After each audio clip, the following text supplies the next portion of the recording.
വരണമേ എൻ്റെ ഹൃദയത്തിൽ, ദിവ്യദാനങ്ങൾ ചിന്തി എന്നുള്ളിൽ ദൈവസ്നേഹം നിറയ്ക്കണേ.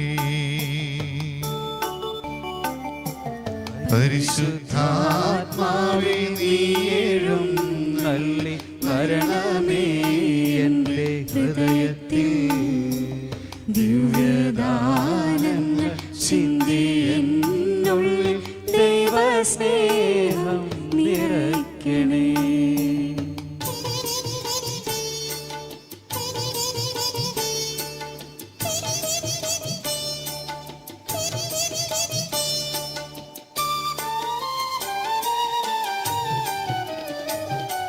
സ്വർഗവാതിൽ തുറന്നു ഭൂമിയിൽ നിർഗളിക്കും പ്രകാശമേ. സ്വർഗവാതിൽ തുറന്നു ഭൂമിയിൽ നിർഗളിക്കും പ്രകാശമേ. അന്ധകാര വിരിപ്പു മാറ്റിടും ചന്തമേറുന്ന ദീപമേ. വീശുന്ന മോഹന ദിവ്യഗാനമേ.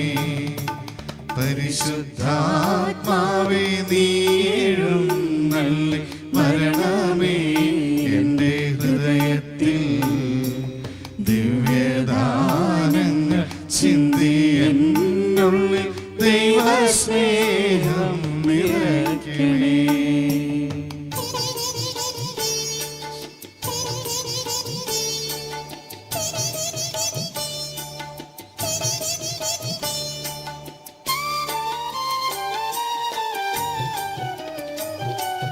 വിണ്ടുണങ്ങി വരണ്ട മാനസം കണ്ട വിണ്ണിൻ തടാകമേ.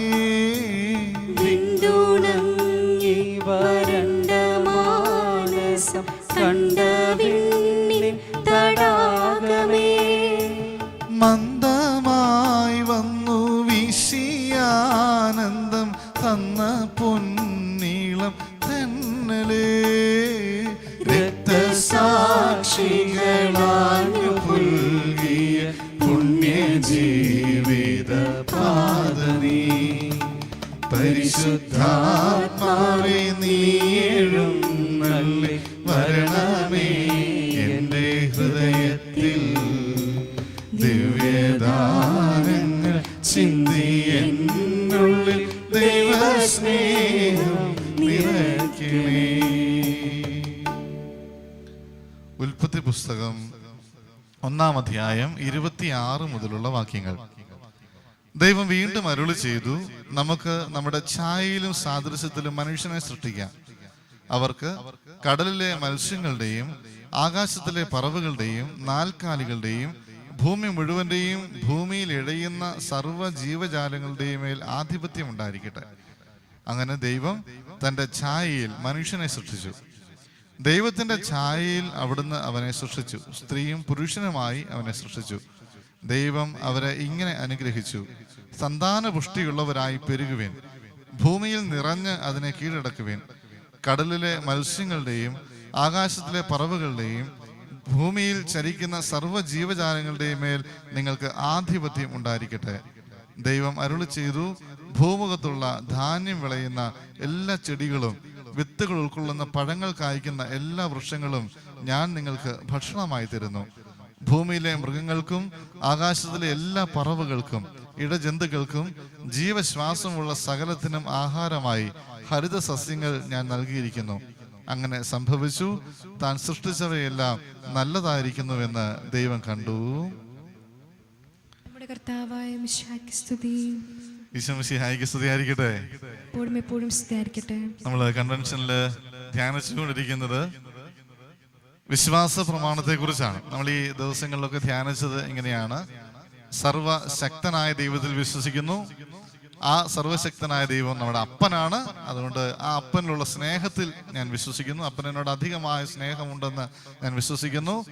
ഈ സർവശക്തനും പിതാവുമായ ദൈവം ഒറ്റ ദൈവമേ ഉള്ളൂ എന്ന് ഞാൻ ഏറ്റുപറയുന്നു. അതാണ് നമ്മൾ ഈ കഴിഞ്ഞ 3 കൺവെൻഷനുകളിലായിട്ട് നമ്മൾ ധ്യാനിച്ചത്. ഇന്ന് നമ്മൾ ധ്യാനിക്കുന്ന വിഷയം തൊട്ടടുത്ത ഭാഗമാണ്. ദൃശ്യവും അദൃശ്യവുമായ സകലത്തിന്റെയും സൃഷ്ടാവിൽ ഞാൻ വിശ്വസിക്കുന്നു. എന്താണ്? ദൃശ്യവും അദൃശ്യവുമായ സകലത്തിന്റെയും സൃഷ്ടാവിൽ ഞാൻ വിശ്വസിക്കുന്നു. നമ്മൾ ഈ ഒരു വിശ്വാസം ഏറ്റു പറയുമ്പോൾ 1-2 കാര്യങ്ങൾ അതിനകത്ത് വളരെ ഭംഗിയായിട്ട് നമ്മൾ ശ്രദ്ധിക്കേണ്ടതുണ്ട്. ഒന്നിതാണ്, ദൃശ്യമായ ഒരു ലോകമുണ്ട്, അതിന്റെ സൃഷ്ടാവ് നീയാണെന്ന് ഞാൻ വിശ്വസിക്കുന്നു. അത് നമുക്ക് വിശ്വസിക്കാൻ എളുപ്പമുണ്ട് അല്ലേ? കാരണം എൻ്റെ ശരീരത്തിന്റെ സ്ട്രക്ചർ തന്നെ നോക്കിയാൽ അതിനൊരു സൃഷ്ടാവ് ഉണ്ടെന്ന് എനിക്ക് ഉറപ്പാണ്. അതുകൊണ്ട് അങ്ങനെ ഒരു സൃഷ്ടാവ് ഉണ്ട് എന്ന് ഞാൻ വിശ്വസിക്കുന്നു. ഈ ലോകത്തിലുള്ള സർവ്വതും സൃഷ്ടിച്ചത് നീ ആയ ഏക ദൈവമാണെന്ന് ഞാൻ വിശ്വസിക്കുന്നു എന്ന് കർത്താവിന് മുമ്പിൽ ഏറ്റു പറയുകയാണ്. അതോടൊപ്പം തന്നെ നമ്മളൊരു വിശ്വാസം കൂടെ ഏറ്റു പറയുകയാണ്, ഞാൻ ഈ കാണുന്ന ലോകം മാത്രമല്ല മറ്റൊരു ലോകവും കൂടെ ഉണ്ടേ എന്ന് ഞാൻ വിശ്വസിക്കുന്നു. അത് നമ്മൾ വളരെ ശ്രദ്ധിക്കേണ്ട ഒരു കാര്യമാണ്. വിശ്വാസ പ്രമാണം നമ്മൾ ഏറ്റു പറയുമ്പോൾ അതേ സമയത്ത് നമ്മൾ ഈ ഒരു വാക്യം പറയുമ്പോൾ ദൃശ്യവും അദൃശ്യവുമായ സകലത്തിന്റെയും സൃഷ്ടാവിൽ ഞാൻ വിശ്വസിക്കുന്നു എന്ന് പറഞ്ഞാൽ എല്ലാ കാര്യങ്ങളിലും വേറെ ഒരു സൃഷ്ടാവില്ല, സകലത്തിന്റെയും സൃഷ്ടാവ്. 3 കാര്യങ്ങളാണ് അതിനകത്തുള്ളത്. ഒന്നാമത്തെ, ദൃശ്യമായ ഒരു ലോകമുണ്ട്. രണ്ടാമത്തത്, എനിക്ക് കാണാൻ പറ്റാത്ത വേറൊരു ലോകമുണ്ടെന്ന് ഞാൻ വിശ്വസിച്ചേറ്റ് പറയുന്നു. മൂന്നാമത്തേത്, ദൃശ്യവും അദൃശ്യവുമായ എല്ലാത്തിൻ്റെയും ഒരൊറ്റ സൃഷ്ടാവേ ഉള്ളൂ, സകലത്തിൻ്റെയും സൃഷ്ടാവ് നീയാണെന്ന് വിശ്വസിക്കുന്നു. എന്ന് പറഞ്ഞാൽ കുറച്ച് സാധനങ്ങൾ കർത്താവ് സൃഷ്ടിച്ചു, കുറച്ച് സാധനങ്ങൾ വേറെ ആൾക്കാർ സൃഷ്ടിച്ചു, അങ്ങനെയില്ല. എല്ലാ കാര്യങ്ങളും ഈ ലോകത്തിൽ എന്തൊക്കെയുണ്ടോ, എനിക്ക് കാണാവുന്നതും കാണാൻ പറ്റാത്തതുമായ ലോകത്തിൽ എന്തൊക്കെയുണ്ടോ അതെല്ലാം സൃഷ്ടിച്ചത് നീ മാത്രമാണെന്ന് ഞാൻ ഏറ്റു പറയുന്നു. അച്ഛൻ പറഞ്ഞ കാര്യങ്ങൾ വളരെ ശ്രദ്ധാപൂർവ്വം ഓർക്കുക. 3 കാര്യങ്ങളുടെ സൃഷ്ടാവ് എന്നാണ് നമ്മൾ ഏറ്റു പറയുന്നത്. 1, ദൃശ്യമായ സകലത്തിന്റെയും. 2, അദൃശ്യമായ ലോകത്തിൻ്റെത്. 3, സകലത്തിന്റെയും എല്ലാത്തിന്റെയും സൃഷ്ടാവ് നീ മാത്രമാണെന്ന് ഞാൻ ഏറ്റു പറയുന്നു. അപ്പൊ വിശ്വാസ പ്രമാണം എന്ന് പറയുന്നത് അച്ഛൻ നേരത്തെ നിങ്ങളോട് പറഞ്ഞിട്ടുണ്ട്, ഒരു ക്രിസ്ത്യാനി ആകണമെങ്കിൽ വിശ്വാസ പ്രമാണത്തിലുള്ള സകല കാര്യങ്ങളും ഞാൻ വിശ്വസിച്ചേറ്റ് പറയണം അല്ലേ? അല്ലാത്തടത്തോളം നമ്മൾ ക്രിസ്ത്യാനിയല്ല. ഇപ്പൊ സർവശക്തനായ ദൈവത്തിന് എല്ലാ കാര്യമൊന്നും ശക്തിയില്ല എന്ന് വിശ്വസിച്ചാൽ ഞാൻ ക്രിസ്ത്യാനിയല്ല. അല്ലെങ്കിൽ ഈ ദൈവം, സർവശക്തനായ ദൈവം അങ്ങ് വേറെ എങ്ങാണ്ടിരിക്കുന്ന, എന്നെ ശിക്ഷിക്കാനിരിക്കുന്ന വിധിയാളൻ മാത്രമാണെന്ന് ഞാൻ വിശ്വസിച്ചാൽ ഞാൻ ക്രിസ്ത്യാനിയല്ല. കാരണം ക്രിസ്ത്യാനിയുടെ വിശ്വാസം ഈ സർവശക്തനായ ദൈവം ഒരേ സമയത്ത് വിധിയാളനുമാണ്, അതേ സമയത്ത് നിന്നെ ഒത്തിരിയേറെ സ്നേഹിക്കുന്ന, ചങ്ക് പറിച്ച് സ്നേഹിക്കുന്ന നിന്റെ അപ്പനുമാണ്. അതാണ് വിശ്വാസം. ഇനി ദൈവം, അവരുടെ ദൈവമുണ്ട്, ഇവരുടെ ദൈവമുണ്ട്, എൻ്റെ ദൈവത്തിൽ ഞാൻ വിശ്വസിക്കുന്നു, അങ്ങനെ നീ വിശ്വസിച്ചാൽ നീ ക്രിസ്ത്യാനിയല്ല. നിനക്കൊരൊറ്റ ദൈവമുള്ളൂ, വേറൊരു ദൈവം ഇല്ല, വേറൊരു ദൈവമില്ല. അച്ഛൻ കഴിഞ്ഞ പ്രാവശ്യം നിങ്ങളോട് പറഞ്ഞത് നിങ്ങൾ ഓർക്കുന്നുണ്ടെന്ന് അച്ഛൻ കരുതുകയാണ്. ക്രിസ്ത്യാനിക്ക് ഒരിക്കലും ഈ മതസൗഹാർദ്ദം എന്ന് പറയുന്ന ഒന്നില്ല. കാരണം വേറൊരു മതം ഉണ്ടാകണമെങ്കിൽ വേറൊരു ദൈവം ഉണ്ടാകും. അങ്ങനെ ഒരു കാര്യമില്ല. മനുഷ്യ സൗഹാർദ്ദം മാത്രമാണ് ക്രിസ്ത്യാനിക്കുള്ളത്. അതുകൊണ്ട് വേറൊരു ദൈവത്തെ അംഗീകരിച്ചുകൊണ്ട് നീ ക്രിസ്ത്യാനിയാകാനായിട്ട് പറ്റില്ല. അതുപോലെ തന്നെയുള്ളൊരു കാര്യമാണ്, ഇങ്ങനെയൊരു ലോകമുണ്ട്, നിനക്ക് കാണാവുന്ന ഒരു ലോകമുണ്ട്, അതിന്റെ സൃഷ്ടാവ് നീ വിശ്വസിക്കുന്ന നിന്റെ ഏക ദൈവമാണെന്ന് നീ ഏറ്റു പറയണം. അതേ സമയത്ത് തന്നെ നിന്റെ കണ്ണിന് കാണാൻ പറ്റാത്ത മറ്റൊരു ലോകം, അതേതാ? സ്വർഗം, നരകം, ശുദ്ധീകരണ സ്ഥലം തുടങ്ങിയ കാര്യങ്ങളിൽ നീ കണ്ണ് അടച്ച് വിശ്വസിക്കണം. കാരണം നിനക്ക് ഈ ലോകത്തിൽ വെച്ച് അതൊന്നും കാണാൻ പറ്റുകയില്ല. കർത്താവ് തന്നെ വെളിപ്പെടുത്തി തന്ന കാര്യങ്ങളായതുകൊണ്ട് അതിൽ നീ വിശ്വസിച്ച് ഏറ്റു പറയുന്നു, കർത്താവേ എനിക്ക് കാണാൻ പറ്റാത്ത ഒരു ലോകമുണ്ട്, ഈ ലോകത്തിലെ എൻ്റെ ജീവിതം അവസാനിക്കുമ്പോൾ ഞാൻ വസിക്കേണ്ട ഒരു ലോകമുണ്ട്. ഇന്ന് ഞാൻ ഇവിടെ ഈ ഭൂമിയിലായിരിക്കുമ്പോൾ എന്നിൽ നിന്ന് മരിച്ച് വേർപിരിഞ്ഞ് പോയവർ ജീവിക്കുന്ന ഒരു സ്ഥലമുണ്ട്, നിത്യമായി ജീവിക്കുന്ന ഒരു സ്ഥലമുണ്ട് എന്ന് ഞാൻ വിശ്വസിക്കുന്നു. അത് നമ്മൾ ഏറ്റു പറയാത്തിടത്തോളം നമ്മൾ ക്രിസ്ത്യാനിയല്ല. അതുകൊണ്ട് ഞാൻ ഈ ലോകത്തിലായിരിക്കുമ്പോൾ നല്ലതായിട്ടൊക്കെ ജീവിച്ചു, ഒരു സുപ്രഭാതത്തിൽ മരിച്ചു. വരാനിരിക്കുന്ന ഒരു ലോകത്തെക്കുറിച്ച് ഒരു ചിന്തയില്ലാതെ നമുക്ക് ക്രിസ്ത്യാനി ആയിരിക്കാനായിട്ട് പറ്റുമല്ല. 3-ാമത്തെ കാര്യം അച്ഛൻ ഒന്നുകൂടെ ഉറപ്പിച്ച് പറയുന്നു, ഇതിൻ്റെ അകത്ത് ഒരു കാര്യം പോലും വേറെ ഒരു തരത്തിലും സൃഷ്ടിക്കപ്പെട്ടിട്ടില്ല. നീ അല്ലാതെ, നിന്റെ കൈ വെച്ചിട്ടല്ലാതെ, നിന്റെ വാക്കുകൊണ്ടല്ലാതെ വേറെ ഒരു കാര്യവും ഈ ലോകത്ത് സൃഷ്ടിക്കപ്പെട്ടിട്ടില്ല. അപ്പൊ ഈ 3 കാര്യത്തിൽ നമ്മൾ വിശ്വാസം ഏറ്റുപറയണം. അപ്പൊ 1-ാമത്തെ കാര്യം നമുക്ക് ചിന്തിക്കാം. ദൃശ്യമായ സകലത്തിന്റെയും സൃഷ്ടാവ് നീയാണ്.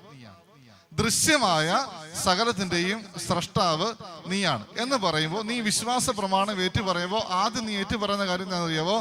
എനിക്കുള്ള സർവത്തിന്റെയും ഉടയവൻ നീയാണ്. അച്ഛൻ പറഞ്ഞ മനസ്സിലാവുന്നുണ്ടോ? ദൃശ്യമായ സകലത്തിന്റെ എല്ലാ സൃഷ്ടിച്ചതും നീയാണെന്ന് പറഞ്ഞാൽ പോരാ.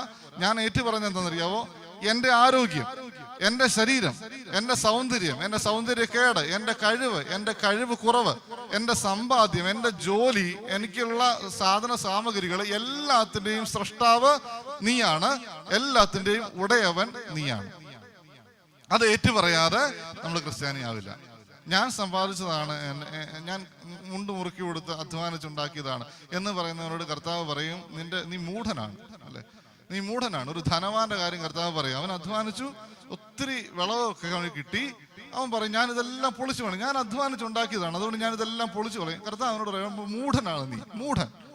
നിന്റെ ജീവന്റെ കാര്യത്തിൽ പോലും നിനക്ക് അവകാശമില്ല, ഇപ്പം വിളിച്ചോണ്ട് ഇപ്പൊ പോയേ പറ്റുള്ളൂ, അതുകൊണ്ട് നീ വെറും മൂഢനാണ്. നീ സകലത്തിന്റെയും അവകാശം ദൈവത്തിനാണെന്ന് ഏറ്റു പറയാത്തിടത്തോളം കാലം നീ മുന്തിരിത്തോട്ടത്തിലെ ദുഷ്ടരായ ഭൃത്യരുടെ പക്ഷത്താണ് എന്ന് പറഞ്ഞാൽ കർത്താവ് ചില കാര്യങ്ങളൊക്കെ ചോദിക്കുന്നത്. ഇപ്പൊ ഈ ചില ഉപമകൾ കർത്താവ് പറയാണ്. മുന്തിരിത്തോട്ടത്തിലെ ജോലിക്കാരുടെ ഉപമ.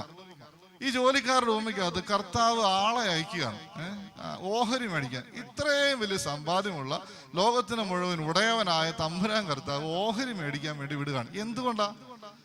കർത്താവ് അത് നിർബന്ധപൂർവ്വം തുടരെ കൊടുക്കാതെ വിടുമ്പോൾ വേറെ ആൾക്കാരെ വിട്ട് സ്വന്തം പുത്രനെ വരെ വിട്ട് ഓഹരി മേടിക്കാൻ ശ്രമിക്കുകയാണ്. എന്തിനാ? ഇതിന്റെ അവകാശം ഞാനാണ് എന്ന് ഏറ്റുപറയാണ്. അല്ല, ഇതിന്റെ അവകാശം ഞാനാണ് എന്ന് എല്ലാവരുടെയും മുന്നിൽ തെളിയിച്ചു കൊടുക്കുകയാണ്. അതുകൊണ്ട് നമ്മൾ ഈ ആൾക്കാർക്ക് ആർക്കെങ്കിലും വാടകയ്ക്ക് വീട് കൊടുക്കുമ്പോൾ നമ്മളൊരു തെളിവ് വെക്കും, അല്ലെ?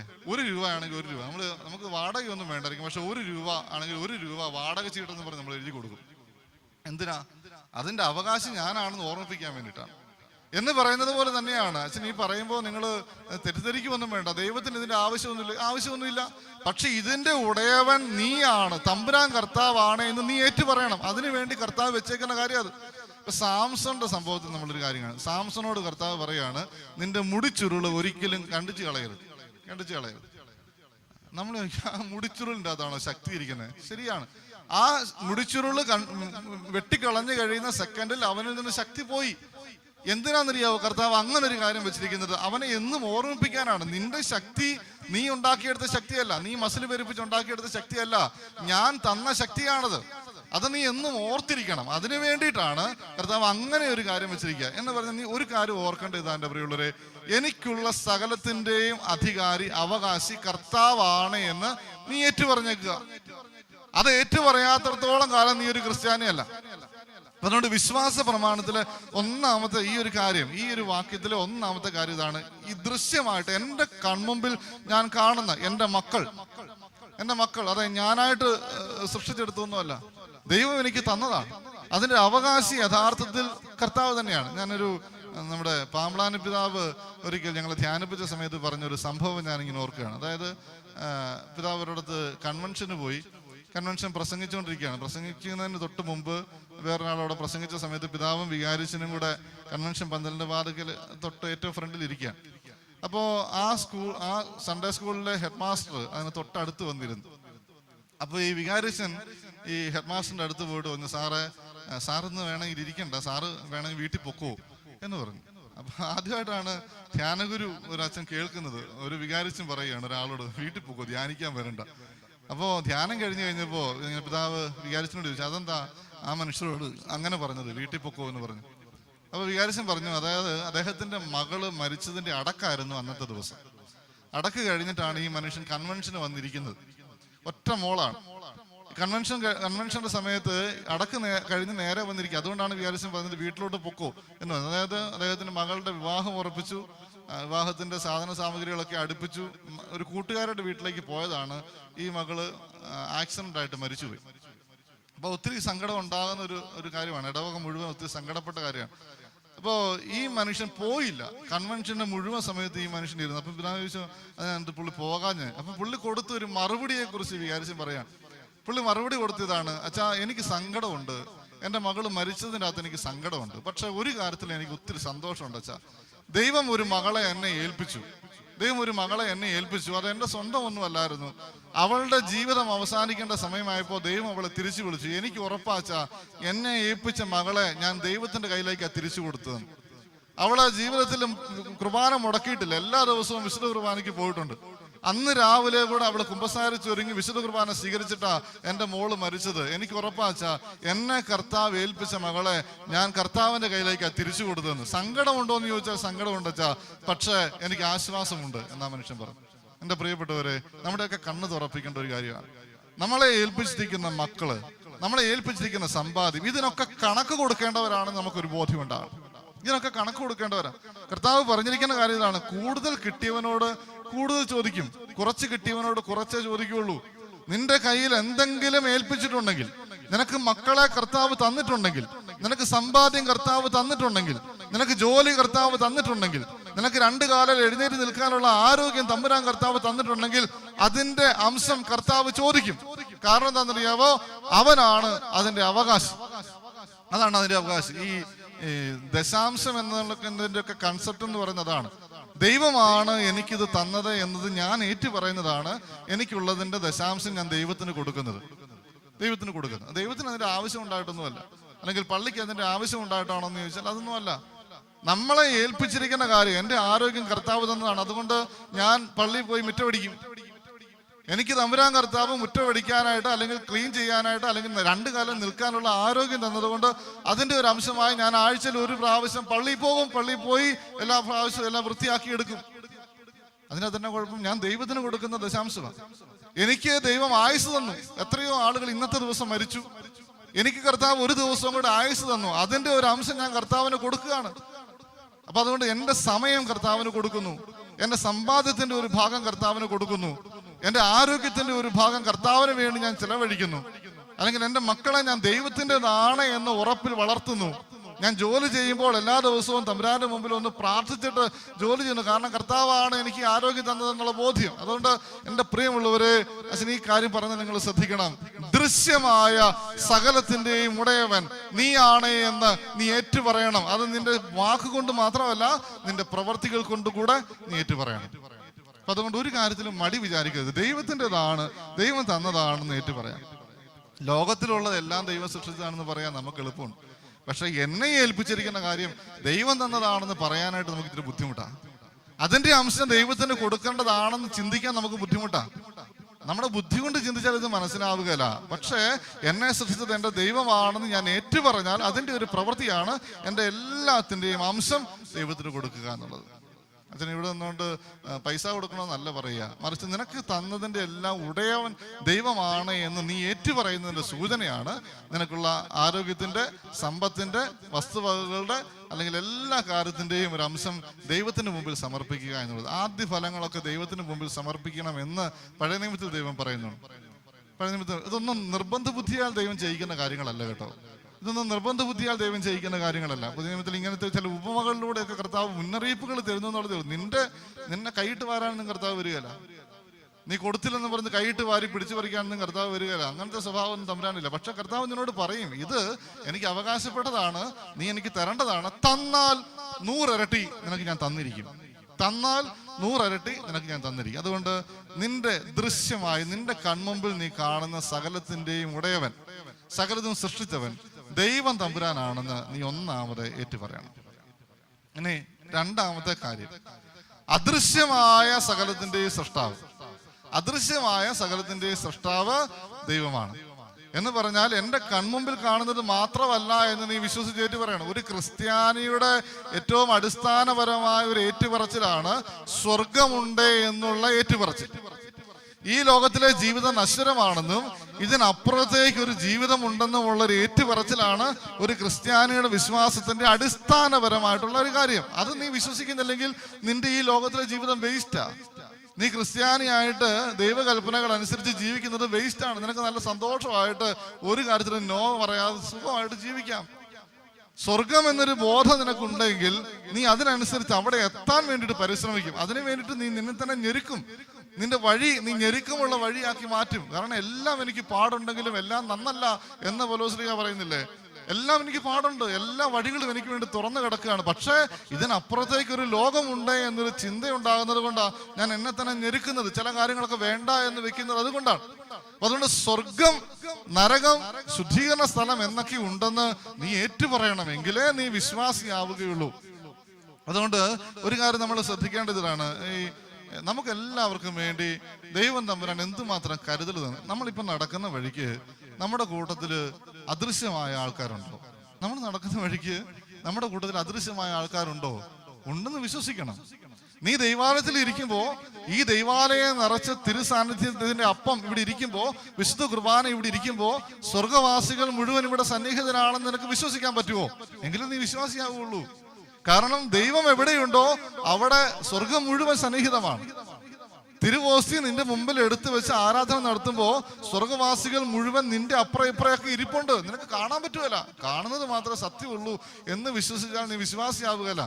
നിന്റെ കണ്ണുകൊണ്ട് കാണാവുന്ന കാര്യങ്ങൾ ഏറ്റു പറയുന്നത് ശാസ്ത്രമാണ്, അല്ലെങ്കിൽ തെളിയിക്കാൻ പറ്റുന്ന കാര്യങ്ങൾ ഏറ്റു പറയുന്നത് ശാസ്ത്രമാണ്.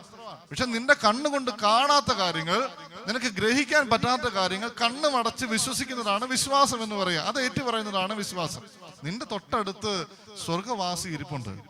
നീ വചനം കേൾക്കുന്ന സമയത്ത് നിന്റെ തൊട്ടടുത്ത് നിന്റെ കാവൽ മാലാഹ ഇരിപ്പുണ്ട്. അതെന്നാ സാധനം അല്ലേ, കാവൽ മാലാഹ? അങ്ങനെ വല്ല കാര്യമുണ്ടോ? മത്തായിയുടെ സുവിശേഷം 18-ാം അധ്യായം 10-11 വാക്യങ്ങൾ ഇപ്രകാരമാണ്: ഈ ചെറിയവരിൽ ആരെയും നിന്ദിക്കാതിരിക്കാൻ സൂക്ഷിച്ചുകൊള്ളുക. ഈ ചെറിയവരിൽ ആരെയും നിന്ദിക്കാതിരിക്കാൻ സൂക്ഷിച്ചുകൊള്ളുക. എന്തുകൊണ്ടാ പറയുകയാണ്? സ്വർഗത്തിൽ അവരുടെ ദൂതന്മാർ എൻ്റെ സ്വർഗസ്ഥനായ പിതാവിന്റെ മുഖം എപ്പോഴും ദർശിച്ചുകൊണ്ടിരിക്കുകയാണെന്ന് നിങ്ങളോട് ഞാൻ പറയുന്നു. എന്ന് പറഞ്ഞാല് നമ്മള് വേറൊരാളെ നിന്ദിക്കുമ്പോ അവർക്കൊരു ദൂതനുണ്ട്. അതേ സമയത്ത് സെയിം ടൈം കർത്താവിന്റെ മുഖത്തേക്ക് ആ ദൂതൻ നോക്കിക്കൊണ്ടിരിക്കുക. നിന്നെ കുറിച്ച് പരാതി പറയാൻ, നീ അവനെ താഴ്ത്തി കെട്ടി എന്ന് പറയാൻ ഒരു ദൂതൻ നിന്റെ കൂടെയുണ്ട്. പേഴ്സണലായിട്ട് നിനക്ക് വേണ്ടി ഒരു കാവൽ ദൂതൻ കർത്താവ് സൃഷ്ടിച്ചിട്ടുണ്ട്. ഇത് നമ്മളെയൊക്കെ ഒത്തിരി ആശ്വസിപ്പിക്കേണ്ട ഒരു കാര്യമാണ്. എന്ന് പറഞ്ഞാല് ഞാൻ നടക്കുന്ന വഴി കൂടെ ഒക്കെ ഞാൻ ഒറ്റയ്ക്കല്ല നടക്കുന്നത്. എന്റെ കൂട്ടത്തിൽ ഒരാളെയും കൂടെ നമ്മളെ സൃഷ്ടിച്ചിട്ടുണ്ട്. ഒരു മനുഷ്യനെയും കർത്താവ് ഒറ്റയ്ക്കല്ല സൃഷ്ടിച്ചെന്നാ പറയാ. ഒരു മനുഷ്യനെ സൃഷ്ടിക്കുമ്പോൾ ഒരു മാലാഹയും കൂടെ സൃഷ്ടിക്കും. എന്തിനാണെന്നറിയാവോ? അവന്റെ കാവലിന്. ഈ മനുഷ്യന്റെ കാവലിന് ഒരു കാവൽ മാലാഹ, അവന്റെ ദൂതൻ. പേഴ്സണലായിട്ട് ഓരോരുത്തർക്കും വേണ്ടി ഒരു ദൂതൻ ദൈവത്തിന്റെ മുഖം ദർശിച്ചുകൊണ്ടിരിക്കുക. നിനക്ക് വേണ്ടി മാറ്റം വഹിക്കാൻ, നീ ഒരു തെറ്റ് ചെയ്യുമ്പോൾ നിനക്ക് വേണ്ടി മാപ്പ് ചോദിക്കാൻ, നിന്നെ ഒരാൾ ഉപദ്രവിക്കുമ്പോൾ ആ സങ്കടം കർത്താവിന്റെ അടുത്ത് പറയാൻ ഒക്കെ നിന്റെ കൂട്ടത്തിൽ ഒരു ദൂതനുണ്ട്. നമ്മൾ ചിന്തിക്കേണ്ട ഒരു കാര്യമാണ്. എന്ന് പറഞ്ഞാൽ എൻ്റെ കണ്ണിന് നിരക്കാത്ത, എൻ്റെ കണ്ണിന് കാണാൻ പറ്റാത്ത ഒരു സാന്നിധ്യം എൻ്റെ കൂടെ എപ്പോഴും ഉണ്ട്. ദൈവ സാന്നിധ്യം നിന്റെ കൂടെ എപ്പോഴും ഉണ്ട്.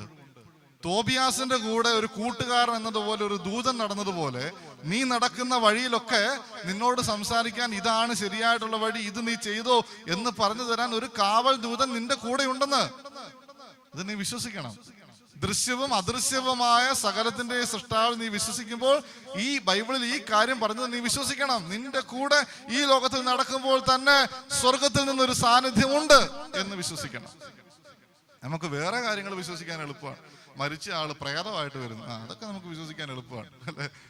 അവിടെ സ്വരം കേട്ട്, ഇവിടെ അത് കേട്ട്, ഇവിടെ ഇത് കേട്ട്, അതൊന്നും പ്രേതവും ഒന്നുമല്ല, പിശാചാണ്. പിശാച് നിന്റെ ഉള്ളിൽ പേടിയുണ്ടോ, ആ പേടിയെ പിശാച് ഉപയോഗിക്കുന്നതാണ്. ഇങ്ങനെ അവിടെ സ്വരം കേട്ട് ഇവിടെ സ്വരം കേട്ട് എന്നൊക്കെ പറയുന്നത്. അല്ലാതെ മരിച്ച ആള് ഇതുവഴി അലഞ്ഞു തിരിഞ്ഞൊന്നും നടക്കുന്നൊന്നുമില്ല. പക്ഷെ നിന്റെ കൂട്ടത്തിൽ ഒരു സാന്നിധ്യമുണ്ട്. മരിച്ച സാന്നിധ്യമല്ല, നിനക്ക് വേണ്ടി കർത്താവ് സൃഷ്ടിച്ച ഒരു ദൂതൻ. അത് ദൂതൻ നിന്റെ കൂടെയുണ്ട്. നീ ചോദിച്ചാൽ നിനക്ക് ഉത്തരം തരാൻ ഒരു ദൂതനുണ്ട്. നിനക്ക് കൂട്ടുവരാൻ ഒരു ദൂതനുണ്ട്. ഏത് പാതിരാത്രിയിലും നിന്റെ കൂടെ നടക്കാൻ ഒരു ദൂതനുണ്ട്. അവ ദൃശ്യവും അദൃശ്യവുമായ സകലത്തിന്റെയും സൃഷ്ടാവിൽ വിശ്വസിക്കുന്നു എന്ന് ഏറ്റു പറയുമ്പോൾ ഈ കാവൽ ദൂതൻ നിന്റെ പക്കലുണ്ട്, നിന്റെ കൂടെയുണ്ടെന്നും, നീ ദൈവാലയത്തിലായിരിക്കുമ്പോൾ സ്വർഗീയ സൈന്യങ്ങൾ മുഴുവൻ നിന്റെ കൂടെയുണ്ടെന്നും നീ വിശ്വസിച്ച് ഏറ്റു പറയണം. ഇനി മറ്റൊരു പ്രധാനപ്പെട്ട കാര്യമാണ്, സ്വർഗമുണ്ട്, നരകമുണ്ട്, ശുദ്ധീകരണ സ്ഥലമുണ്ട് എന്നൊക്കെ ഒരു വിശ്വാസം ഉണ്ടാവണം. സ്വർഗം, നരകം എന്ന് പറയുന്നത് നിത്യമായ ഒരു ജീവിതമാണ്, ഒരിക്കലും അസ്തമിക്കാത്ത ഒരു ജീവിതമാണ്. ഇത് അച്ഛൻ പറയുന്നല്ല കേട്ടോ, തമ്പുരാൻ കർത്താവ് തന്നെ പറഞ്ഞു തരുന്ന ഒരു കാര്യമാണ്. ഇതൊക്കെ നിത്യമാണ്, ഒരിക്കലും അസ്തമിക്കാത്ത ഒരു കാര്യമുണ്ട്. കർത്താവ് പറയാണ്, സ്വർഗം എന്ന് പറയുന്ന ഒരു സ്ഥലമുണ്ട്, അവിടെ വാസസ്ഥലമുണ്ട്. അല്ലെ, അവിടെ വാസസ്ഥലമുണ്ട്, അവിടെ സമ്പാദ്യം ഉണ്ടാക്കാൻ പറ്റും. അല്ലെ, അവിടെ പാവപ്പെട്ടവരും പണക്കാരും ഒക്കെ ഉണ്ടെന്നേ. പാവപ്പെട്ടവനും പണക്കാരും ഒക്കെ ഉണ്ട്, പല ഗ്രേഡുകളൊക്കെ ഉണ്ട്. കർത്താവിന്റെ തൊട്ടടുത്ത് നിൽക്കുന്ന ദൂതന്മാര്, അല്പം അകലത്തിൽ നിൽക്കുന്ന, ഓരോ സ്റ്റെപ്പിലും കയറി നിൽക്കാൻ പറ്റുന്ന ദൂതന്മാരൊക്കെ ഉണ്ട്. നമുക്ക് എവിടെ വേണേലും ആയിത്തീരാം. ഈ ലോകത്തിലെ നമ്മുടെ ജീവിതം വെച്ചുകൊണ്ട് അവിടെ നമുക്ക് സമ്പാദ്യം ഉണ്ടാക്കാം എന്ന് കർത്താവ് പറയാം. കർത്താവ് കള്ളത്തരം പറയുമോ? അവിടെ നമുക്ക് സമ്പാദ്യം ഉണ്ടാക്കാം, അവിടെ നമുക്ക് വലിയവരാകാം, അവിടെ നമുക്ക് വലിയവരാകാം. കർത്താവിന്റെ ഇടതുവശത്തും വലതുവശത്തും ഒക്കെ ഇരിക്കാം. അങ്ങനത്തെ അവസ്ഥയിലേക്ക് കർത്താവ് നമ്മളെ കൊണ്ടുവരാനുള്ള ചാൻസ് ഈ ലോകത്തിലുണ്ട്. അപ്പൊ ഈ ലോകത്തിലായിരിക്കുമ്പോൾ ആ ലോകത്തെക്കുറിച്ച്, സ്വർഗം എന്നൊരു കാര്യത്തെക്കുറിച്ച്, അവിടുത്തെ പ്രവർത്തനങ്ങൾ എന്തൊക്കെയാണെന്ന്, അവിടെ എന്തൊക്കെയാണ് നടക്കുന്നത് എന്ന് കർത്താവ് വെളിപ്പെടുത്തി തന്ന കാര്യങ്ങൾ നമ്മൾ മനസ്സിലാക്കിയിരിക്കണം, അത് വിശ്വസിക്കണം. എന്ന് പറഞ്ഞാൽ കർത്താവ് പറയുകയാണ്, എൻ്റെ പിതാവിന്റെ ഭവനത്തിൽ അനേക വാസസ്ഥലങ്ങളുണ്ട്. യോഹന്നാന്റെ സുവിശേഷം 14-ാം അധ്യായം 2-ാം വാക്യം, എൻ്റെ പിതാവിന്റെ ഭവനത്തിൽ അനേക വാസസ്ഥലങ്ങളുണ്ട്. ഇല്ലായിരുന്നുവെങ്കിൽ നിങ്ങൾക്ക് സ്ഥലം ഒരുക്കാൻ പോകുന്നുവെന്ന് ഞാൻ നിങ്ങളോട് പറയുമായിരുന്നോ? കർത്താവ് കള്ളത്തിലൊന്നും പറയത്തില്ല, അവിടെ സ്ഥലം ഉണ്ടെന്നേ, അവിടെ അങ്ങനെയുണ്ട്. ഇനി മത്തായിയുടെ സുവിശേഷം 6-ാം അധ്യായം 19-20 വാക്യങ്ങൾ, ഭൂമിയിൽ നിങ്ങൾ നിക്ഷേപം കരുതി വെക്കരുത്, തുരുമ്പും കീടങ്ങളും അവ നശിപ്പിക്കും, കള്ളന്മാർ തുരന്ന് മോഷ്ടിക്കും. എന്നാൽ സ്വർഗത്തിൽ നിങ്ങൾക്കായി നിക്ഷേപങ്ങൾ കരുതി വെക്കുക. അവിടെ സമ്പാദ്യം ഉണ്ടാക്കാന്നേ, അവിടെ സമ്പാദ്യം ഉണ്ടാക്കാം. അതിന് ഈ ലോകത്ത് നമ്മൾ ചെയ്യേണ്ടത് നന്മ പ്രവർത്തികൾ ചെയ്താൽ അവിടെ നമുക്ക് സമ്പാദ്യം ഉണ്ടാക്കാം. ധനവാന്റെ ലാസറിന്റെ ഉപമയ്ക്കകത്ത്, അല്ലെ, ധനവാന്റെ ലാസറിന്റെ ഉപമയ്ക്കകത്ത് കർത്താവ് ഒരു ചിത്രം വരച്ച് കാട്ടുകയാണ്. സ്വർഗത്തിലിരിക്കുന്ന അവസ്ഥ എങ്ങനത്തെ അവസ്ഥയാണ് എന്ന് പറഞ്ഞാൽ, അബ്രാഹത്തിന്റെ മടിയിൽ കയറി കൊച്ചിരിക്കുന്ന പോലത്തെ അവസ്ഥയാണ്. ഈ ധനവാൻ ഈ തീക്കകത്ത് കിടന്നിട്ട് മുകളിലോട്ട് നോക്കുമ്പോൾ സ്വർഗം കാണുന്നുണ്ട്. ഈ സ്വർഗത്തിലും നരകത്തിലും ഒക്കെയുള്ള അവസ്ഥയെക്കുറിച്ച് കർത്താവ് പറയുന്നതാണ്. കർത്താവ് കള്ളത്തിനും പറയുന്നതല്ലോ. നമ്മൾ വെറുതെ ഓരോ കാര്യങ്ങളൊക്കെ ഓരോരുത്തർ വ്യാഖ്യാനിച്ചൊക്കെ എടുക്കാം. കർത്താവ് തന്നെ കൃത്യമായിട്ട് പറയാണ് സ്വർഗം എങ്ങനെയാണ്, നരകം എങ്ങനെയാണ്. നരകത്തിൽ തീയാണ്, അല്ലെ, നരകത്തിൽ തീയാണ്. സ്വർഗത്തിൽ വലിയ സന്തോഷമാണ്. അബ്രാഹത്തിന്റെ മടിയിലിരിക്കുന്ന കുഞ്ഞിനെ പോലെ ഒരാൾ ഇരിക്കുകയാണ്, ലാസർ ഇരിക്കുകയാണ്. ഈ നരകത്തിൽ കിടക്കുന്നവരെ പ്രാർത്ഥിക്കുന്നുണ്ട്. എന്താണെന്നറിയാമോ പ്രാർത്ഥിക്കുന്നത്? എൻ്റെ സഹോദരങ്ങളുണ്ടല്ലോ, അവന്മാർ ഒരു കാരണവശാലും ഇങ്ങോട്ട് വരാതിരിക്കാൻ വേണ്ടി ഞാൻ പ്രാർത്ഥിക്കുന്നു. എന്തൊരു കഷ്ടമാ, അല്ലേ, എന്തൊരു കഷ്ടമാ. ഒരുമാതിരി സഹിക്കാവുന്ന സ്ഥലമൊക്കെ ആണെങ്കിൽ നമ്മുടെ കൂട്ടുകാരോ വീട്ടുകാരോ ഒക്കെ കൂടെ വരികയാണെങ്കിൽ നല്ലതായിരിക്കും എന്ന് വിചാരിക്കുക. നരകത്തിൽ കിടക്കുന്നവൻ പ്രാർത്ഥിക്കുകയാണ്, അവരെ ഒരിക്കലും ഇങ്ങോട്ട് വരുത്തരുതേ. എന്റെ പ്രിയമുള്ളവരെ, തമ്പുരാൻ കർത്താവ് പറയുകയാണ്, സ്വർഗമുണ്ട്, നരകമുണ്ട്. സ്വർഗത്തിൽ നിനക്ക് ഈ ലോകത്ത് വെച്ച് നിക്ഷേപം സൂക്ഷിക്കാം. അവിടെ ഇപ്പൊ തന്നെ സമ്പാദ്യങ്ങൾ ഉണ്ടാക്കിക്കോണം. അവിടെ വലിയവനാകാൻ പറ്റും. അവിടെ ചെറിയവരുണ്ട്, വലിയവരുണ്ട്. കർത്താവ് പറയുക, നിനക്ക് അവിടെ വലിയവനാകാൻ പറ്റും. ഈ ലോകത്ത് നമ്മൾ ജീവിക്കുമ്പോൾ ഈ വിശ്വാസം ഇല്ലാതെ ജീവിച്ചാൽ എൻ്റെ പ്രിയമുള്ളവരെ, നമ്മുടെ നാശത്തിനാത്. സ്വർഗം എന്ന് പറയുന്നത് ഒരിക്കൽ കിട്ടിയാൽ ഒരിക്കലും മാറ്റാൻ പറ്റുകയില്ല. അത് സ്ഥിരമായിട്ടുള്ളതാണ്. ഒരിക്കലും അതിനൊരു മാറ്റമില്ല. നരകമാണെങ്കിൽ ഒരിക്കലും അതിന് മാറ്റമില്ല. അപ്പൊ അതുകൊണ്ട് സ്വർഗത്തിൽ എത്താൻ വേണ്ടിയിട്ടുള്ള ഒരു പരിശ്രമം നമ്മുടെ ഭാഗത്തു നിന്നുണ്ടാണ്. അപ്പൊ അതുകൊണ്ട് വിശ്വാസ പ്രമാണത്തിൽ ഈ കാര്യങ്ങൾ നമ്മൾ ഏറ്റു പറയുമ്പോൾ നമ്മൾ സ്വർഗത്തില്, നരകത്തില്, ശുദ്ധീകരണ സ്ഥലത്തിലൊക്കെയുള്ള വിശ്വാസവും കൂടിയാണ് ഏറ്റു പറയുക. മത്തായിയുടെ സുവിശേഷം 5-ാം അധ്യായം 25-ാമത്തെ വാക്യം, നീ പ്രതിയോഗിയോട് വഴിക്ക് വെച്ച് തന്നെ വേഗം രമ്യപ്പെട്ടുകൊള്ളുക, അല്ലെങ്കിൽ പ്രതിയോഗി നിന്നെ ന്യായാധിപനും ന്യായാധിപൻ സേവകനും ഏൽപ്പിച്ചു കൊടുക്കും. അങ്ങനെ നീ കാരാഗ്രഹത്തിൽ അടയ്ക്കപ്പെടും. അവസാന തൊട്ട് കൊടുത്തു വിട്ടുവോളം നിനക്ക് അവിടെ നിന്ന് പുറത്തു വരാൻ പറ്റുകയില്ല. ശുദ്ധീകരണ സ്ഥലത്തെ കുറിച്ച് കർത്താവ് പറയുന്ന ഒരു വാക്യമാണ്. എന്ന് പറഞ്ഞാൽ നിന്റെ ഒരു യാത്രയിലാണ്, സ്വർഗത്തെ ലക്ഷ്യമാക്കിയുള്ള ഒരു യാത്രയിലാണ്. ഈ യാത്രയിൽ നീ എല്ലാവരോടുമുള്ള കടങ്ങളൊക്കെ അങ്ങ് വീട്ടിക്കോണം. ആരോടെങ്കിലും ഒക്കെ പിണക്കങ്ങൾ ഉണ്ടെങ്കിൽ അതൊക്കെ തീർത്തോണം. ആരെങ്കിലും ഒക്കെ ഏതെങ്കിലും തരത്തിൽ കടപ്പാടുകൾ ഉണ്ടെങ്കിൽ അതൊക്കെ വീട്ടിക്കോണം. അല്ല എങ്കിൽ ന്യായാധിപന്റെ മുന്നിൽ പോയി നിൽക്കുമ്പോൾ, എന്ന് പറഞ്ഞാൽ മരണശേഷം കർത്താവിന്റെ ഒരു പ്രത്യേകതയുണ്ട്. അവൻ ന്യായാധിപനാണ്. അവൻ ഒത്തിരി കരുണ കാണിക്കുന്നവനാണ്. പക്ഷെ ന്യായാധിപനായി വിധി അവന് പ്രസ്താവിച്ചേ പറ്റൂ. ന്യായാധിപന്റെ മുൻപിലേക്ക് നീ ചെല്ലുമ്പോൾ ഇതൊക്കെ വീട്ടിയിട്ട് ചെന്നോണം, അല്ലെങ്കിൽ ന്യായാധിപന് വേറെ നിവൃത്തിയില്ല. നീതിപൂർവം അല്ലാതെ അവന് വിധിക്കാൻ പറ്റുകയില്ല. അപ്പോൾ അവൻ വിധിക്കും. ആ വിധി നിനക്ക് ഭയങ്കര ശിക്ഷയ്ക്ക് കാരണമാകും. അങ്ങനെ നിന്നെ കാരാഗ്രഹത്തിൽ അടയ്ക്കും. അവസാന തൊട്ട് കൊടുത്തു വിട്ടുവോളം, കടങ്ങൾ മുഴുവൻ തീരുവോളം നീ അവിടെ കിടക്കേണ്ടി വരും. എൻ്റെ പ്രിയമുള്ളവർ, ഈ ലോകത്തിലായിരിക്കുമ്പോൾ വരാനിരിക്കുന്ന ലോകത്തെക്കുറിച്ചൊരു സ്വപ്നം നീ കാണണം. ഇത് വേറെ ആരും പറഞ്ഞു തന്നല്ല, കർത്താവ് തന്നെ കൃത്യമായിട്ട് വരച്ച് കാണിച്ചേക്കുന്നത് പോലെ കൃത്യമായിട്ട് പറഞ്ഞു തന്നിരിക്കുന്ന സ്വർഗം, നരകം, ശുദ്ധീകരണ സ്ഥലം എന്നിവയെക്കുറിച്ച് നല്ലൊരു കാഴ്ചപ്പാട് നിനക്ക് ഉണ്ടാകണം. അതിനനുസരിച്ച് വേണം നീ ജീവിക്കാൻ. അതുകൊണ്ട് വിശ്വാസ പ്രമാണം നീ ഏറ്റു പറയുമ്പോൾ നിന്റെ ജീവിതത്തെ തന്നെ നീ ഒന്ന് ക്രമീകരിച്ചെടുക്കുകയാണ്. കർത്താവേ, എനിക്കുള്ള സർവ്വത്തിന്റെയും അവകാശം നീയാണെന്ന് ഞാൻ ഏറ്റു പറയുന്നു. ഞാൻ എൻ്റെ കൺമുമ്പിൽ കാണുന്ന സകലതും സൃഷ്ടിച്ചത് നീയാണെന്ന് ഞാൻ ഏറ്റു പറയുന്നു. അതോടൊപ്പം തന്നെ പറയുകയാണ്, ഈ ലോകത്തിൽ എനിക്ക് കൺമുമ്പിൽ കാണാത്ത ഒത്തിരി കാര്യങ്ങൾ ഉണ്ട് എന്ന് ഞാൻ വിശ്വസിച്ചേറ്റ് പറയുന്നു. ബൈബിളിൽ പറയുന്ന പല കാര്യങ്ങളും ഉണ്ട് എന്ന് ഞാൻ വിശ്വസിച്ചേറ്റ് പറയുന്നു. സങ്കീർത്തനങ്ങളുടെ പുസ്തകം 8-ാമത്തെ അധ്യായത്തില് കർത്താവ് മനുഷ്യനെ എങ്ങനെ സൃഷ്ടിച്ചെന്ന് പറയുന്നുണ്ട്. അവൻ ദൂതന്മാരെക്കാൾ അല്പം താഴ്ത്തി സൃഷ്ടിച്ചു. എന്ന് പറഞ്ഞാൽ ദൂതന്മാർ എന്ന് പറയുന്ന ഒരു വിഭാഗം ഉണ്ടെന്നേ. വെറുതെ കണ്ണു അടച്ചൊന്നും പറയല്ല. കർത്താവ് തന്നെ പറഞ്ഞു തന്നിരിക്കുകയാണ്, ഇങ്ങനത്തെ സാധനമൊക്കെ ഉണ്ട്. നിനക്ക് കാണാൻ പറ്റാത്ത ഒത്തിരി കാര്യങ്ങൾ ഈ ലോകത്തിലുണ്ട്. നിന്റെ കൂടെ നടക്കുന്ന, അദൃശ്യമായി നിന്റെ കൂടെ നടക്കുന്ന ഒരു മാലാഖയുണ്ട്. നിന്നെ ഈ ലോകത്തിൽ മരിച്ചു കഴിയുമ്പോൾ അപ്പുറത്ത് വേറൊരു ലോകമുണ്ട്. സ്വർഗം, നരകം, ശുദ്ധീകരണ സ്ഥലം ഒക്കെയുണ്ട്. സ്വർഗത്തിൽ നിനക്ക് വലിയവനാകാൻ പറ്റും. ഇങ്ങനെയുള്ള സർവ്വകാര്യങ്ങളുമാണ് ഈ ഒറ്റ സെന്റൻസിലൂടെ എൻ്റെ പ്രിയമുള്ളവരെ നമ്മൾ ഏറ്റുപറയുന്നത്. വെറുതെ ദൃശ്യം അദൃശ്യവുമായ സകലത്തിന്റെ സൃഷ്ടാവിൽ ഞങ്ങൾ വിശ്വസിക്കുന്നു എന്നതാ ഒരു പിടുത്തമില്ല. ഇത് പറയുമ്പോ എന്ത് വലിയ വൈഡായിട്ടുള്ള ഒരു കാര്യമാണെന്നറിയോ നമ്മൾ പറയുന്നത്? എന്ത് വലിയൊരു കാര്യമാണെന്നറിയോ ഞാൻ വിശ്വസിച്ച് ഏറ്റു പറയുന്നു എന്ന് പറയുന്നത്? ഈ ലോകത്തിൽ വേറെ ഒരു സൃഷ്ടാവുമില്ല. സകലതും സൃഷ്ടിച്ചത് നീയാണ്. അതാണ് നമ്മൾ ഏറ്റു പറയുന്ന വിശ്വാസം. ദൃശ്യവും അദൃശ്യവുമായ, എൻ്റെ കണ്ണിന് കാണാവുന്നതും എൻ്റെ ബുദ്ധിക്ക് നിരക്കുന്നതും നിരക്കാത്തതുമായ, എൻ്റെ കണ്ണിന് കാണാവുന്നതും കാണാൻ മേലാത്തതുമായ സകല കാര്യങ്ങളും സൃഷ്ടിച്ചത് നീ ഒറ്റയാളാണ്. നീയാണ് ഇതിന്റെ യഥാർത്ഥ അവകാശി.